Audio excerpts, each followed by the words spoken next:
Hi, I'm Krisztina Huszti-Orbán. I'm the lead researcher at the Geneva Academy of International Humanitarian Law and Human Rights. And for the past about 15 years, I have worked at the intersection between security policies, international humanitarian law and human rights law, with particular focus on issues related to counterterrorism.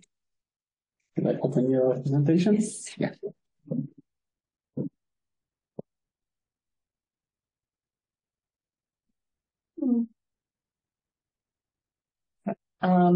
I've been asked to do a bit of an introductory presentation to kick us off for these 3 days. Of course, it is impossible to give comprehensive introduction to everything that we are going to discuss, so I'm not even going to try. What I would like to do is to look at some aspects between this tripartite interplay between counterterrorism, international human rights law, international humanitarian law, and I would like to look at 4 examples of these branches of law or frameworks interacting and some of the challenges that they present. As you will see, I will probably leave you with more questions than answers, because in an introductory presentation, why would we give the answers? But I'm hoping that some of these questions would be useful to further explore throughout the 3 days that we are going to be here together. So my first 2 examples will focus more on IHL, the third and second more on human rights law, and terrorism and counterterrorism will be relevant for all of those. So I would like to just start by noting that we frequently think of counterterrorism as a bit of a niche area of law. But one thing that I usually do with students when we start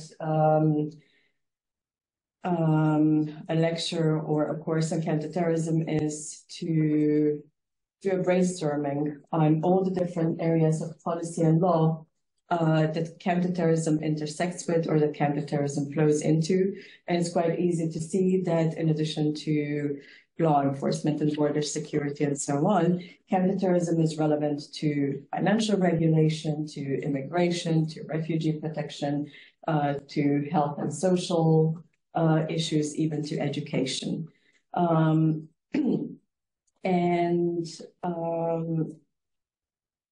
Whereas the application of counterterrorism rules and the counterterrorism regime may lead to the application of special rules, counterterrorism as such does not have its own separate regime when it comes to issues, for example, like use of force or due process and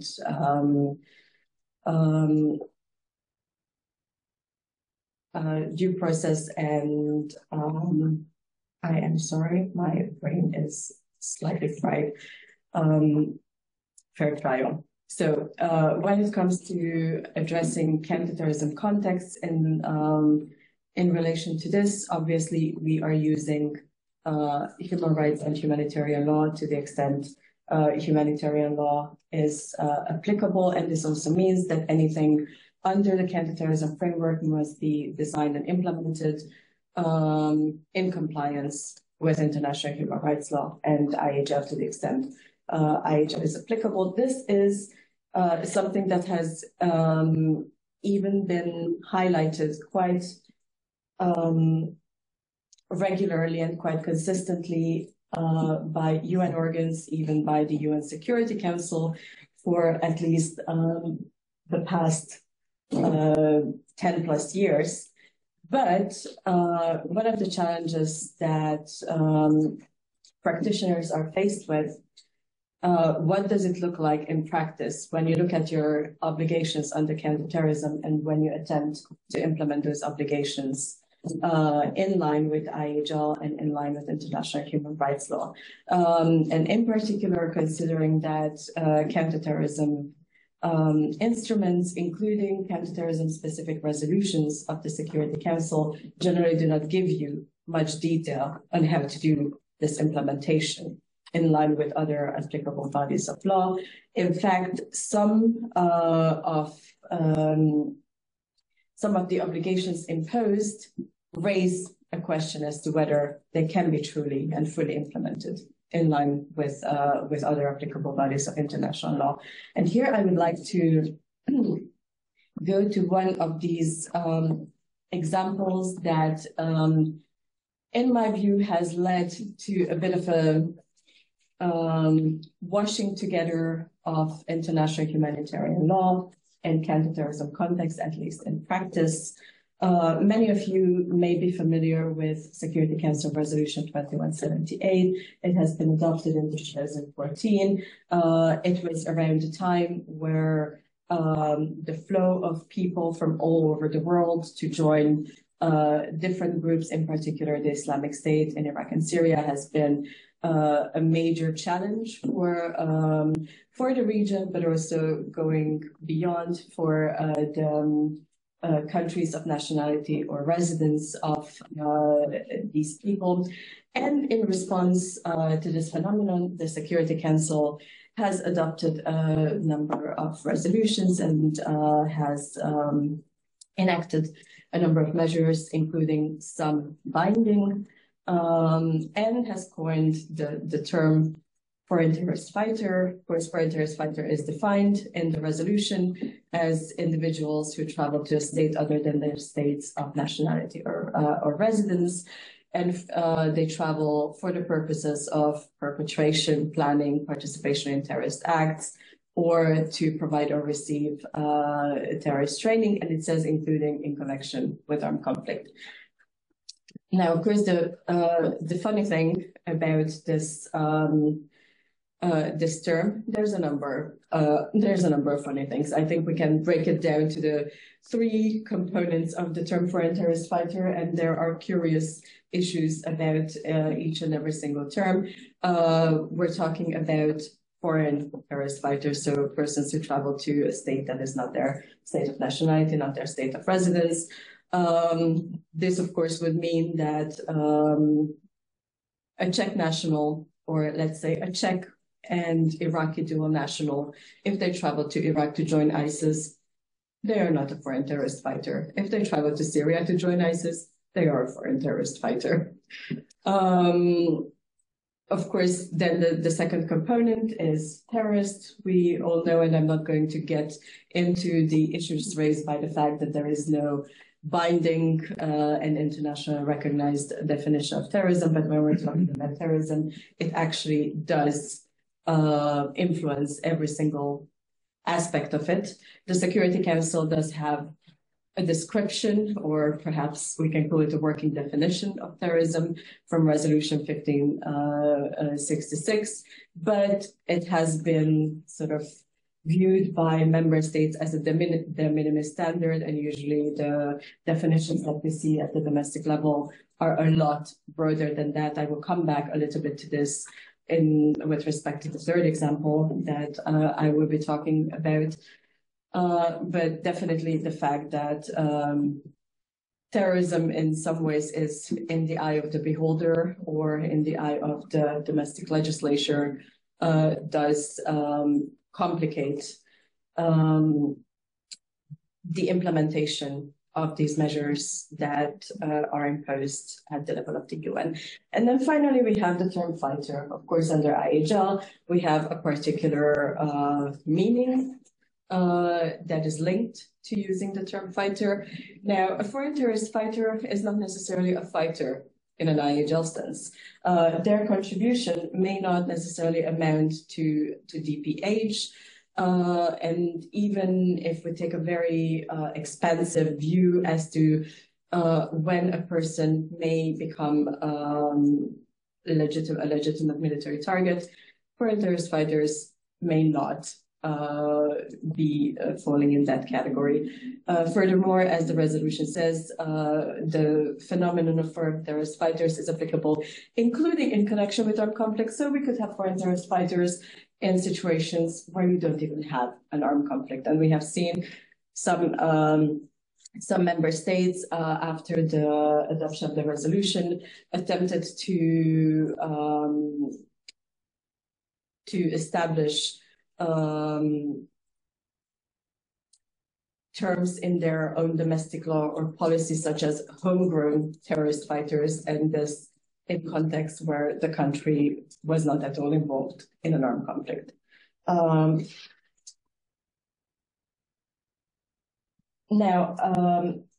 When implementing Resolution 2178, and let's not forget that 2178 is a resolution that was adopted under Chapter 7 that creates a number of quite far-reaching legal obligations, including the criminalization of activities of foreign terrorist fighters. But when member states implemented, many member states, when they started implementing the resolution, what they did was that they passed legislation criminalizing participation in non-international conflict more broadly. So that was both an over and under implementation of the resolution, and it led to criminalization of participation in armed conflict, which we have in many domestic laws, but in this particular context, linked to terrorism. And member states already have shown a considerable tendency to equate taking up arms against the government with terrorism, sometimes because those taking up arms carried out conduct that was genuinely terrorist in nature, sometimes because the government found it extremely convenient to be able to declare that those who are fighting against them are terrorists. And this has shown a bit of a spike after the passing and with the implementation of Resolution 2178, again, with a somewhat undue washing together of terrorism and armed conflict that may lead to undermining certain protections that are provided, especially under international humanitarian law, because of the application of counterterrorism frameworks. This actually brings me to my second example that I would like to talk about, and that also relates to armed conflict situations and international humanitarian law, and that is the impact on humanitarian action when humanitarian actors have to carry out their activities in armed conflict contexts, where you have a non-state armed group that is either designated under a UN regime or that has been designated by the government or a regional organization as terrorist, whether because that armed group is a party to an armed conflict or just because that armed group has a significant presence or influence on the territory where there are civilians in need of humanitarian assistance. I don't think that I have to set out all of the negative implications on humanitarian action. Those who are sitting around this table are quite familiar with it. But it is one of those issues where the application of counterterrorism frameworks to this day brings a challenge to humanitarian actors, to the extent that sometimes humanitarian actors find it impossible to carry out activities grounded in the humanitarian principles that also comply with counterterrorism frameworks or sanction measures. In relation to UN sanctions measures, the Security Council 2 years ago has adopted Resolution 2664, which was and is a landmark development in that it exempts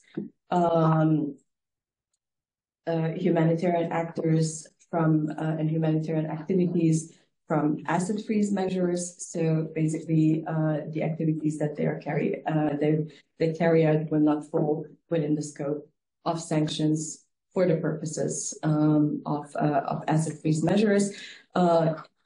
Resolution 2664 is applicable to all UN sanctions measures, but when it comes to the 1267, so the ISIL Al-Qaeda sanctions regime, which is the only UN sanctions regime that is specifically a counterterrorism regime, this exemption has only been set up for 2 years. It actually expires on the 8th of December.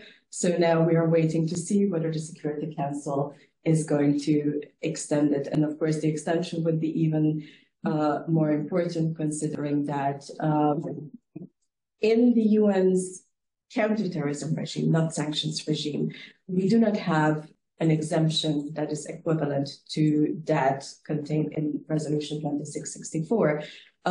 We have two resolutions, Resolutions 2462 and 2482, that urge, when designing and applying measures to counter terrorism, to take into account the potential effect of those measures on exclusively humanitarian action that is carried out by impartial humanitarian actors and that is carried out in line with international humanitarian law. Now, this is a recommendation, and many member states do consider it very much a recommendation. So with that, at least at the international level in the counterterrorism space, there is a gap in addressing the impact on humanitarian action. There are a number of countries who have adopted humanitarian exemptions in their domestic law, in their domestic criminal law, but they are so far few and far in between, and humanitarian actors frequently deal with lack of legal certainty and challenges, legal, operational, and other challenges when carrying out their activities in contexts where terrorist actors are present. Now, with this, I would like to move to the more human rights focused part of the questions that I'm going to be raising, and look at ways in which the flexibilities inbuilt in human rights law work and are applied in counterterrorism context. Of course, we all know that human rights law provides for the possibility for member states to temporarily adjust their obligations, either using derogations or limitations, with derogations being specific to states of emergency, and limitations being a tool that can be used at all times, subject to certain conditions, including that they be provided by a law that is sufficiently foreseeable, sufficiently accessible, has a sufficient set of safeguards, that these limitations follow a legitimate aim, and that they are subject to oversight and safeguards, and consistent with other obligations of the particular member state. Now, when it comes to counterterrorism, or even when it comes to armed conflict, frequently the legitimate aim of public order and national security is being used, but based on a chat with Ido, we decided to look at a situation where the state may act and may limit human rights in the interest of national security or other security considerations, but also in the interest of protecting the rights and freedoms of others, which would be very relevant when we're talking about the interaction between freedom of expression and security. Obviously, if we think of the scope of human rights obligations of member states, on the one hand, they have this due diligence obligation to take necessary and feasible measures to protect everyone within their jurisdiction from threats posed by third parties, including non-state actors, including terrorist actors. but also to take these measures in a manner that is compliant with their human rights obligations. Now, when it comes to, in particular, online content and addressing online content that may amount to hate speech or to advocacy of hatred, discrimination, hostility, or violence, many member states have been facing particular challenges in recent years for a number of different reasons. In my previous role in our interactions with member states, one of the issues that was most frequently raised is a request for help, for advice, for technical assistance when it comes to addressing online content that may amount to hate speech, that may amount to incitement to terrorism, incitement to genocide, and so on and so forth. Now, in a counterterrorism context, of course, states have an obligation to criminalize incitement to terrorism. This is included, among others, in Security Council Resolution 1624, without the resolution providing a definition as to what they mean by incitement to terrorism. In the context of their domestic implementation, member states have adopted different definitions, but have also broadened the scope of the conduct that is criminalized, including apology of terrorism, glorification of terrorism, and so on and so forth. Many of these definitions are presenting concerns in the sense that they may encompass expression that actually is protected under human rights law.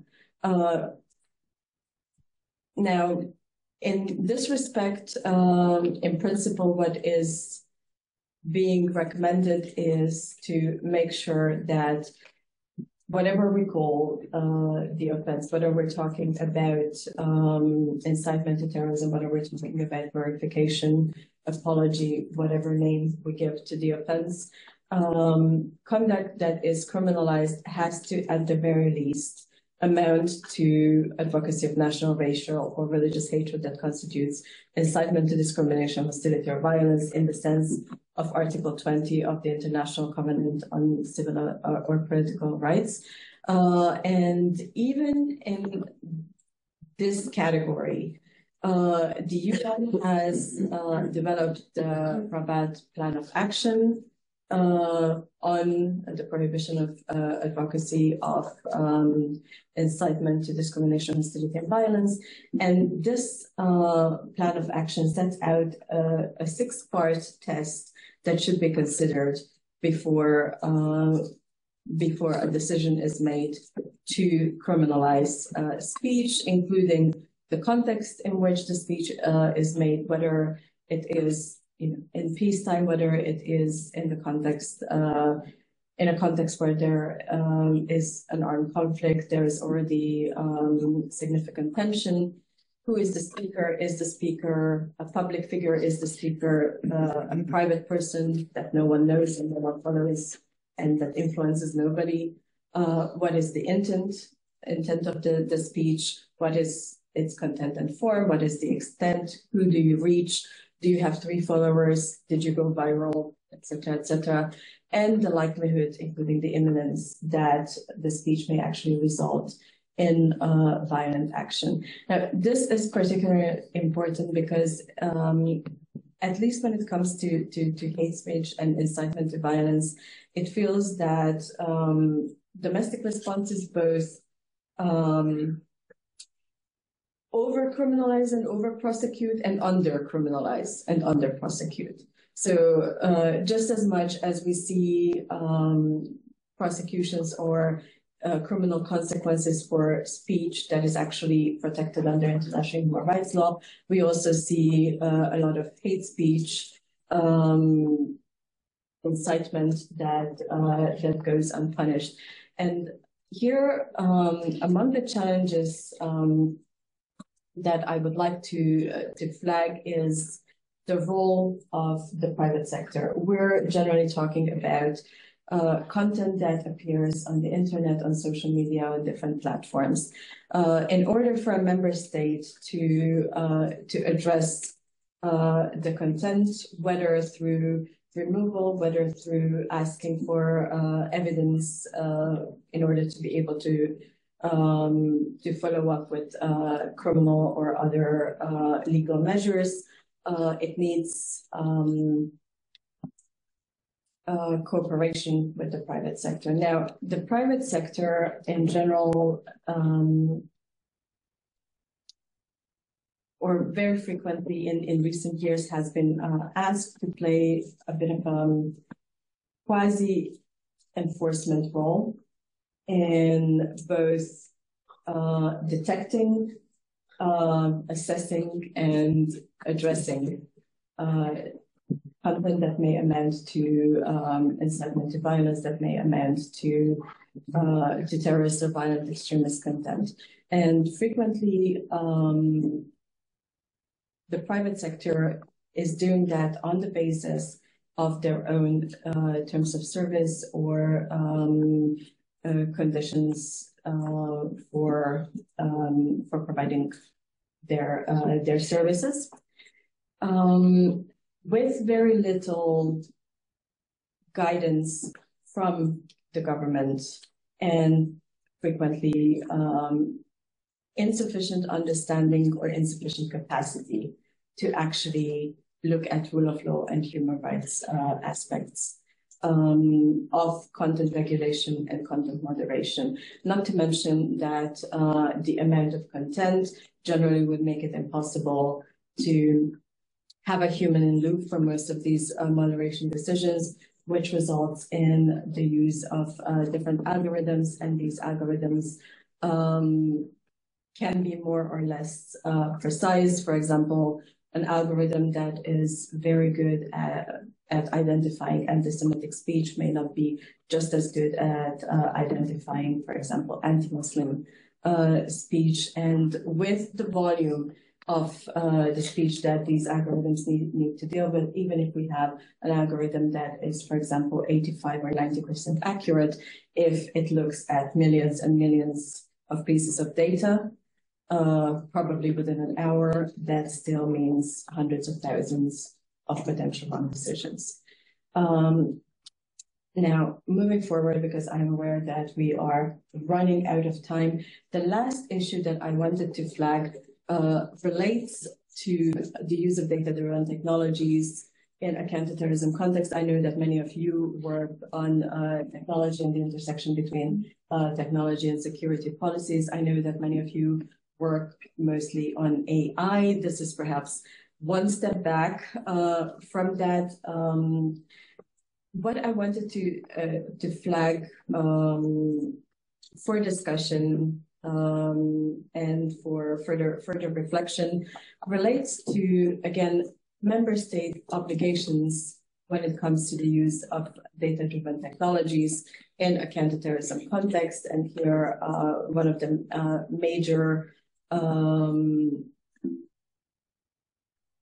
resolutions is Security Council Resolution 2396 that imposes a set of obligations of all UN member states, including for those member states to establish advanced passenger information systems, to establish passenger name record systems, systems to collect and process biometric data, to develop watch lists and databases of known and suspected terrorists.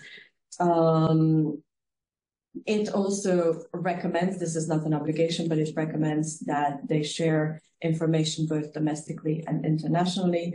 And it does ask member states to implement all of these very, very far-reaching obligations in line with international human rights law, international humanitarian law, and international refugee law. Now, these are very onerous obligations that bind 193 UN member states, many of which do not have data protection legislation or proper privacy protections in their domestic law. that may not have the requisite resources to develop these systems, or at least not as soon as they would like to, in order to be able to say that they are in compliance with Security Council resolutions. It also, to start with, it imposes a set of obligations that may not necessarily have passed through domestic parliaments. A law on, for example, collecting biometric data in certain countries may have had issues passing through Parliament, at least in 2017, when this resolution was adopted by the Security Council. So a set of extremely onerous obligations that, if implemented truly in line with human rights, may help in preventing terrorist acts, as well as in prosecuting relevant conduct. But if they are not implemented in line with other international obligations, they also raise very, very far-reaching human rights issues. And I just wanted to finish with this slide. When we're talking about the impact of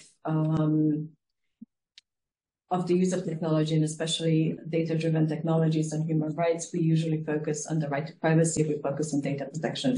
Both of those are very important. They are absolutely central to the human rights implications linked to the use of data-driven technologies. They are also not enough to actually have a comprehensive approach to addressing this impact. Now, human rights and data protection in a way serve as gateway rights and help protect a number of other interlinked rights, including your right to life, the right to be free from torture, the right to be free from arbitrary deprivation of liberty, and I could probably list most of the rights that are included in the ICCPR and other human rights covenants. So because of that, a comprehensive approach is needed to addressing human rights implications of data-driven technologies, which is frequently impossible if the relevant regulations have not been relevant regulations and technologies have not been developed with human rights in mind. And of course, it is very, very rare for any of this to be underpinned by a human rights risk and opportunity or a human rights impact assessment. And I will stop here, but very happy to develop on any of these, and very happy to answer questions and look forward to the discussions in the coming 3 days.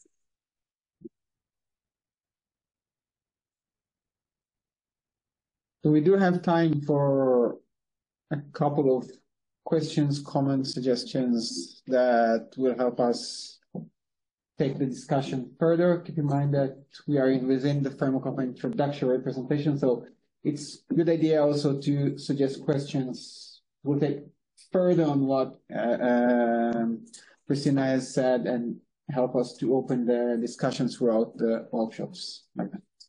Thank you, Krisztina, for this introductory lecture. I think you put some light into very important aspects, and I'm very glad we have this last slide here, because as an expert, I thought you might give us a little bit more context of why.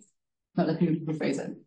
Do we have a data protection, the right to having our data protected? Because I see you phrased it very carefully. Exactly, and there's a reason for that. I understand, but I still think that many of us could benefit from your take on where are we when it comes to an international right related to data protection.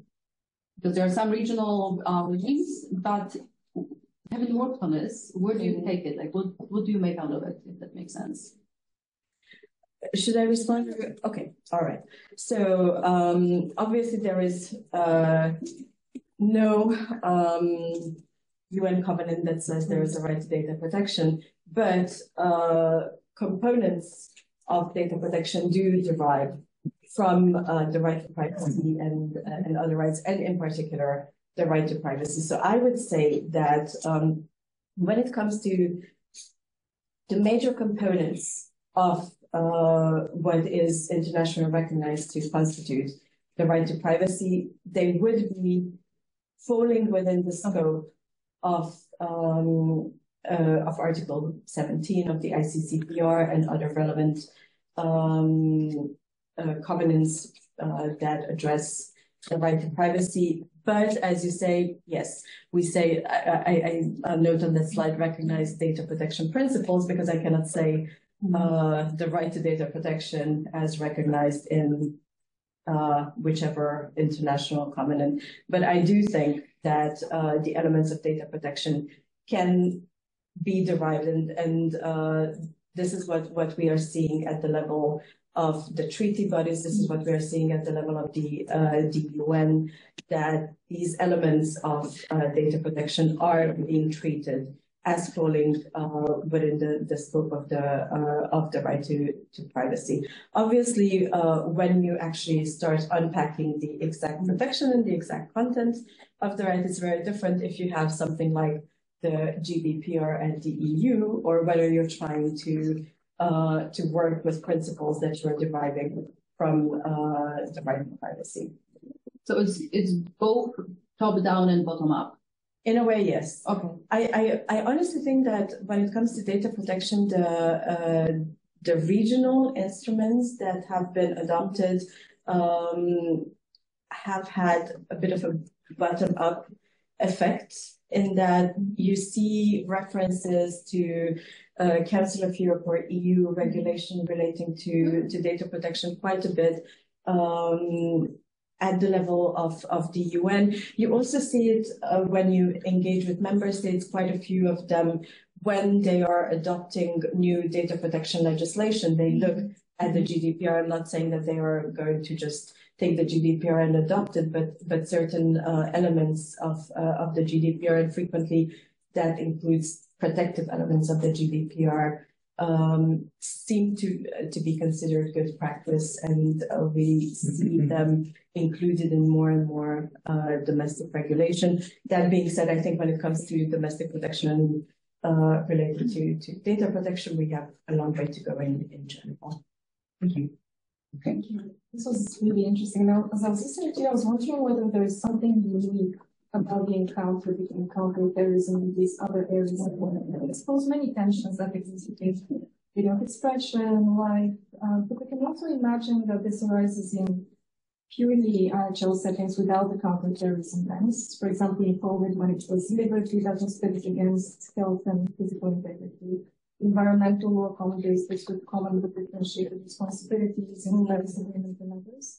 So I was wondering, what is it about this encounter that is unique from a legal perspective? Is there something about the analysis? Is there something about what we perceive as being the legitimate interpretative communities? Just to understand if it's just a general discussion of how we balance interests in international law, or there is something more to this one.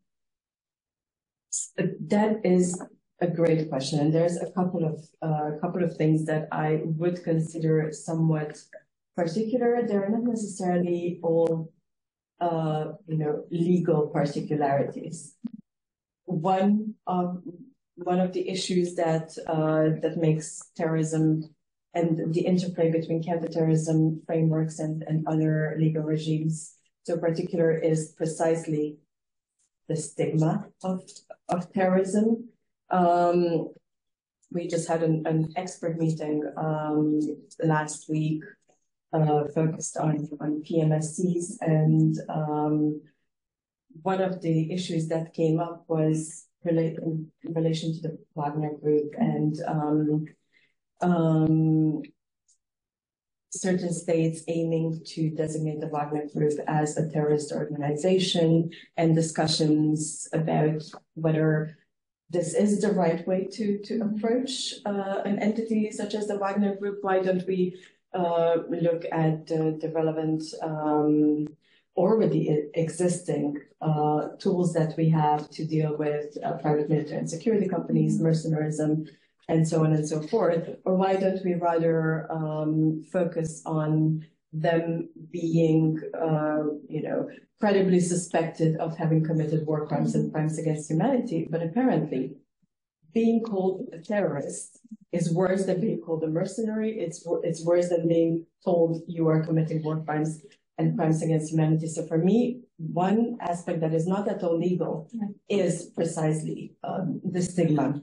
Then when you're talking about margin of appreciation interpretations, the scope of oversight, including judicial oversight, we have limited oversight frequently when it comes to counterterrorism cases. We have limited willingness on part of the judiciary to question the government. If the government says that, this is needed in the interest of national security in a counterterrorism context, there will be fewer questions asked. There will also be fewer questions asked about the effectiveness of counterterrorism measures. And for me, that is a huge issue because I have very, very serious questions about how effective many of the measures that we have taken in the past 2 decades have been. And that is a very, very important question, not just from a human rights and IHL point of view, but also from an effectiveness and effective use of resources point of view, because we are putting quite a bit of money and resources into counterterrorism, and it would be good to know that what we're doing is actually effective and not, very well positioned to feed further radicalization to violence. And one other thing, there's many things that we could talk about, but one other thing that is, for me particular, in the counterterrorism field is the hardness of soft law. And I know this sounds ridiculous, but it is real in the counterterrorism space. We have, for example, the Financial Action Task Force regulations. They are soft law, but member states comply with them in a way that I wish they would comply with human rights. We also have soft law produced by others, such as the Global Counterterrorism Forum and so on. And for me, again, this is a particular aspect where sort of, in a way, hard obligations come from a direction that you don't necessarily expect. We have 2 follow-up questions, and then we'll continue with Ziv. Yanni? Just maybe there's also the flip side of it. Maybe the involvement of the Security Council in counterterrorism, which is in a way the flip side of soft law in terms of overriding obligations. It creates more tension than the way that we usually do conflicting regimes at international law. Yeah, also have a follow? No. Okay. Okay, so yes, the Security Council, everyone says that the Security Council is not very effective or efficient, but when it comes to counterterrorism, this is a bit of an exception because the Security Council is very good at coming together in relation to resolutions or other documents that are counterterrorism specific. Now, I am not sure whether the Council has, in fact, solved any of these tensions, but what I find quite encouraging is these very regular references to the need for human rights and IHL compliance with refugee law. I'm sure that it started as lip service. I'm sure that it is in part lip service, but at this point, it is part and parcel of Security Council resolution, and it trickles down. Also, as a UN entity, when you're advising member states or providing technical assistance on implementing Security Council resolutions, there is an obligatory human rights and IHL component because it is in the resolution of the Council. And the other thing that I find, again, quite reassuring is the developments related to humanitarian action. Something like Resolution 2664 would have been almost unimaginable, 5 years ago. But now it has passed, and yes, it's a 2-year exemption for the counterterrorism regime, but still, it is a binding Security Council resolution that, fingers crossed, will be extended. Not even a follow-up, just a clarification. You said with regard to the Wagner Group, I'm just wondering if it's not a PMCS, what's the alternative? Organized armed group, but terrorist organization, is that becoming a thing? Or like, what were the options on the table? Yeah, for the Wagner Group, I mean, the Wagner Group is a very funny organization because it's not. We're all laughing. Yeah. Yes, I know, because it's not really like a more traditional company, which is why some of the tools that you use in counterterrorism or generally when you just sanction an entity don't really work with them. I am not saying that I have the recipe for accountability for PMSCs or Wagner cracked. I wish I did. But I feel that the designating them as a terrorist organization is not the solution for a number of reasons. No, but let me stop there. What's a terrorist organization? Where is that? Where is that defined, or where is that used as a term? That's the bit that I wasn't clear whether that was. If that's the alternative, then where does this alternative appear? Where does that go? Where does terrorist organization? I assume that what you were saying is if they're not a PMC, maybe let's look at them as a terrorist organization. But that's not a term that is used. Where is that term used? I mean, that term is used with respect to terrorist organizations. Domestic law. Domestic, no, define the legal scope. I think that's a good question. Yeah, no, so but we're not talking about domestic. We are talking about domestic law because at the international level, we don't have a definition of terrorism. So exactly, that's why I didn't understand where this could have been going. Okay, so there are terrorist designations at the domestic and regional level, plenty of them. The UN, as far as I know, and I'm hoping this will not change, did not think about designating the Wagner Group as, under its terrorist sanctions regime, so that it's not at the UN level, it is at the domestic level or regional level. And so now, out of curiosity, why is it not a good thing to classify them? For me, because I would like to classify, I mean, the Wagner Group, they are criminal. They have committed several violations. I do think that they can be credibly accused of war crimes and crimes against humanity. I wouldn't necessarily say that the conduct that they are committing is terrorist in nature, that I would say that the organization is necessarily terrorist in nature. There are perhaps the epitome of mercenaries. And because of that, I would prefer to try to ensure accountability under that framework as opposed to terrorism. The other thing, again, that for me would be of relevance, they are active in a number of armed conflict situations with populations that are in dire need of basic supplies. And if we are to call them a terrorist organization, that will complicate humanitarian action in those territories. And again, I don't think the population who has to be subjected to whatever the Wagner Group is doing deserves that additional complication. We're going to collect two questions, short questions, from Ziv and Laura, and then. So you presented the three cases. In the first case, you described the trend in the implementation of broadening the scope. What are the trends that you see in the two other issues? Because there, I feel that you didn't describe what happened on the implementation level. So let's collect also from Laura. And then. Short question. In Austria, we have, or the government has the idea to implement a Trojan on the phones of the public to ensure counterterrorism.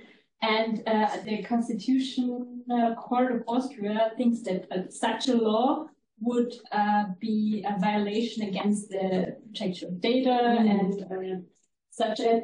Do you think that they protect the right to the protection of data should step back to ensure security so that such a law could be legal?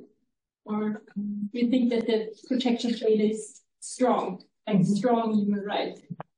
So I am not familiar with the proposal of the government, but the way you described it, it seemed extremely broad. Yeah. So obviously the government may need to and may be entitled and may lawfully take measures with respect to certain people where they have reasonable grounds to believe that they are involved in criminal activity or terrorist activity, but something broad that affects all of the public without knowing or without any reason to believe that they have been implicated in clandestine activities, that would not comply with the conditions imposed under human rights law, because one of the conditions that they need to look at when limiting human rights is that the limitation is both necessary but also proportionate. And this, the proportionality. Yeah, if everybody, but we wouldn't even know if there is a Trojan on my phone right now or any other phone. We wouldn't even know it if the idea that is right now in the minds of the government. But yeah, I think it wouldn't. No, I don't think it would comply. That definitely with the proportionality test, and then of course there's a lot more to say about spyware and the use of spyware and ways in which it actually may undermine even criminal justice processes that follow the use of spyware on someone's phone, because you would just be unable to prove where the information comes from and whether the information is really genuine and basically who has last modified it. But going back to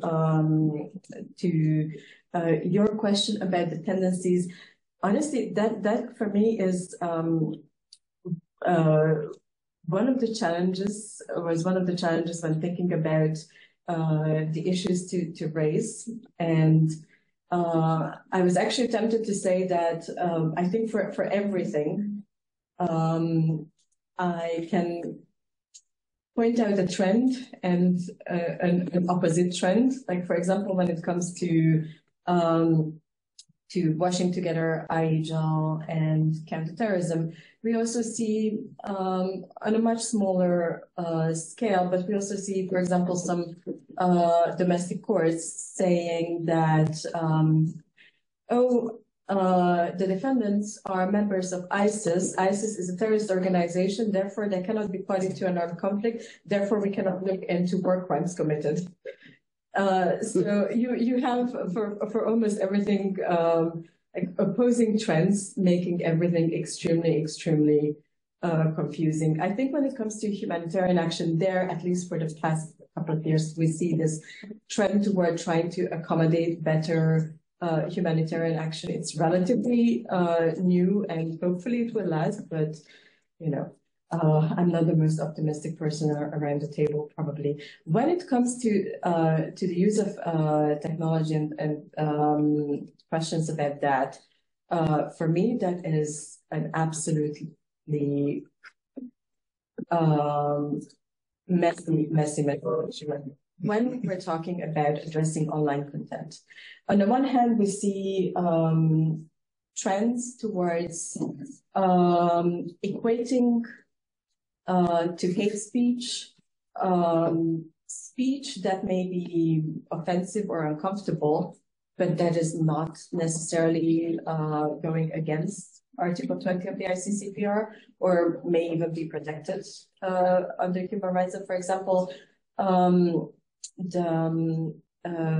Office for the Special Advisor on Genocide Prevention at UN, they put together a definition of hate speech. They do not claim that their definition is of conduct that falls within the scope of Article 20, but it is a very broad definition of hate speech. It actually may at certain points encompass, again, expression that is protected under human rights. So we're seeing this trend, we're seeing the other trend when people say things that may at least raise suspicions of incitement to genocide and nothing is happening.